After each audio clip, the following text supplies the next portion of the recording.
What if I told you there was a guaranteed method for achieving anything you set your mind to? Big or small, one moment or one lifetime. Would you even believe me? Even if you did believe that it works for me, would you believe it can work for you? What I'm referring to is a little something called faith. And not exactly the religious kind of faith that you may have heard about, although they're somewhat related. But something a little more particular and personal to you. Faith in your ability, faith in your reality, faith in your beliefs, faith in your results, and ultimately faith in yourself. Now there's a bit of work we need to talk about before we can just jump right in and start thinking we can bring about anything we desire. And there's also some things we need to know and understand first, just in case we fail epically or things don't quite go as we planned. And it's perfectly okay for things not to go exactly as we planned, because we can only get better at the process. Faith is perhaps the most powerful tool at your disposal for getting the life you want and being the person you'd like to be. Here's what we need to understand first. I'd like you to imagine yourself as a set of programs. Programs that command you who to be. Programs that have been running for years and years that are telling you what you can do and what you should believe in. And more programs directing your beliefs and definitions and what's possible for you. And even more programs telling you who to trust with what and why to trust them. Now, programming is a massive subject itself, but I'm going to try and keep it short and sweet for the purposes of demonstrating the power of faith.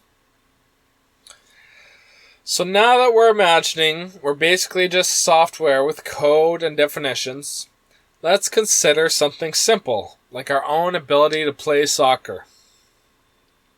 I used to play soccer. I played on all the best teams. I trained almost every day some years. I got to be one of the strongest for my age. And somehow I managed to be captain for half a decade for the best team in town. Now consider what I just said one more time. I just told you my programs and definitions for me playing soccer. And yes, I built those programs and definitions over many years with a lot of work and dedication. But what if I built those programs before I even started playing the sport? No one even told me I could do that. But we can. And I could have let the work come after. I could have just believed in my mind those things and then watched them become realized. How much better would I have been? How much sooner would I have become the best? How much easier and more fun would the work have been if I would have established those definitions and programs first? Everything would have happened backwards. And I would have realized my beliefs soon enough, as long as I didn't let failures or missteps take hold or get in the way or change the ideas I believed in. Even with failure, I'm allowed to believe in whatever I want about myself. Even if it looks delusional from the outside, it doesn't matter. The inside will come out eventually. It's faith that holds those beliefs together. And it's the lack of faith that causes things to fall apart.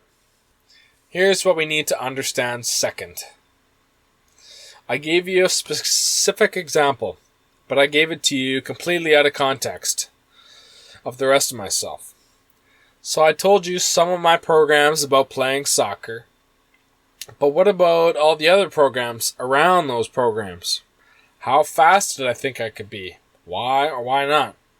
How much importance did I play on the soccer part of my life versus the other parts of my life? What if I thought I didn't have the time or place any value on playing sports at all compared to academics? What if I thought that the first signs of failure were telling me that I'm no good at this and I should move on from it? There's even more. Like, what if an accident happened to me and took away my legs? Our life story does in fact play a role here. Sometimes we've gotten into something that we didn't actually want or need, usually because of external forces or programs getting involved and leading us astray from our dreams. I imagine many of you think something like this when your kids are born, and all of a sudden you think you don't have the time or energy or desire to really go after those things that you want. Sometimes, because of the perceived risk of losing something or someone, you might hold yourself back, aka you don't yet have the faith that you can do it. There's a million reasons that your mind can conjure up to get in your own way of having that full faith that you'd like to have before you start.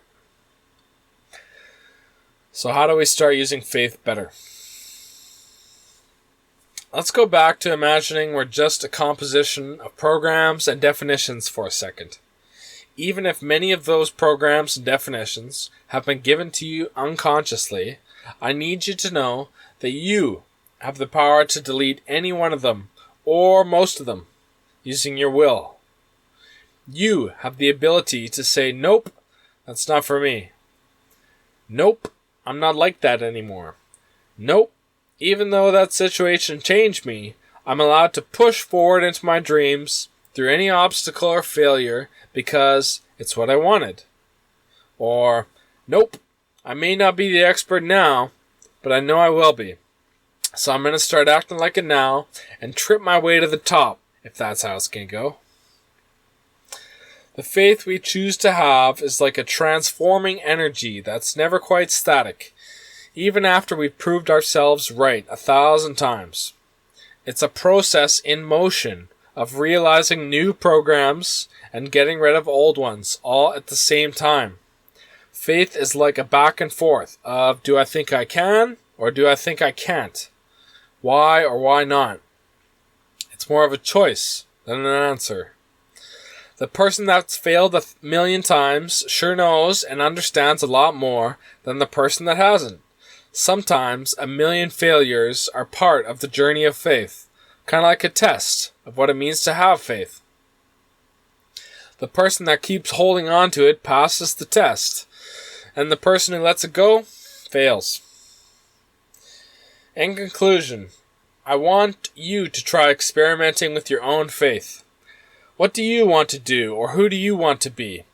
Remember, it's easier to have faith chasing your dreams because you really want them. And the universe, or God, wants these things for you too, because He wants the best life for all of us. And the process of choosing and holding faith can work with anything, big or small, short or long term, wanted and even unwanted. Yes, faith can help us through anything, even if we're not really into it. And I hope you can see why choosing not wanting just makes it more difficult for us to find full faith. It's easier to transform ourselves for the things we want compared to transforming ourselves for the things we don't necessarily want. Faith is more like a muscle. It's a muscle that can be trained and worked out just like any other muscle on our body. Even when I want the thing or I don't really care about it, the muscle still works. Do I think I can, or do I think I can't? Either way, I'm right. Now take this knowledge about faith and try applying it to something in your life. Watch as faith fills your mind with solutions about how to do something, work around some obstacle, and even gives you ideas on how to change, and also gives you the opportunities you need to change. I choose to have faith in you. Faith that you'll get it, faith that you can do it, faith that you can change your beliefs at will to fit your own agenda, faith that you can let go of the programs that are no longer helping you, faith that you are capable of rewriting the scripts of your life to serve you best.